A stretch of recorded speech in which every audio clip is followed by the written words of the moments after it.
ওই ওই আদি এটা করেছে। মোটেও না, তুমি তো সব জায়গাতেই ওর ছায়া দেখতে পাও। ও এরকম কাজ কখনো করতে পারে না। আমি ওকে খুব ভালো করে চিনি। অন্যের টাকার উপর ওর কোনো লোভই নেই। হ্যাঁ সে তো বটেই, অন্যের টাকা কুড়িয়ে পেলে দণ্ডি কাটতে কাটতে তার বাড়ি গিয়ে দিয়ে আসে, তাই তো? কিংবা বেলুন মঠে গিয়ে প্রণামীর বাক্সে ফেলে দিয়ে আসে, সালা চোটটা। আমার কথাগুলো শুনতে ভাল লাগছে না তো? ভাল লাগবেও না।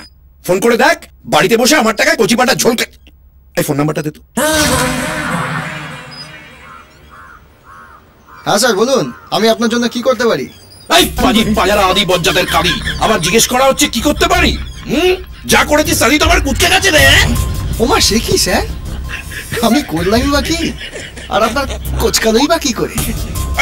এই বড়দের সাথে ইয়ার কি হচ্ছে? শেষ করে বলো, শেষ করবো তোর গুষ্টি শেষ করবো, তবে আমার নাম চিটিং শান্তিময়। এত লোকের টাকা মেরে আমি এই পজিশনে এসেছি, আর তোর মতো উচ্চিরিংয়ে কেউ মারতে তো আমার 2 সেকেন্ড লাগবে রে, 2 সেকেন্ড।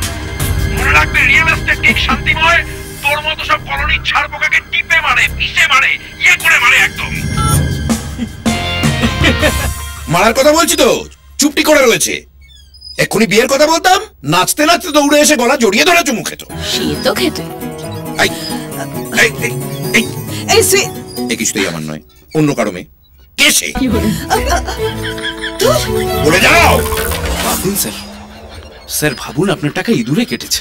না না, টাকা নয়, আমার সব থেকে দামি মিউচুয়াল ফান্ডটা কেটেছে। আমিও কি সোজা লোক, আমিও ছাড়বো না, পোঁদে হুড়োর বাচ্চা ছেড়ে দেবো।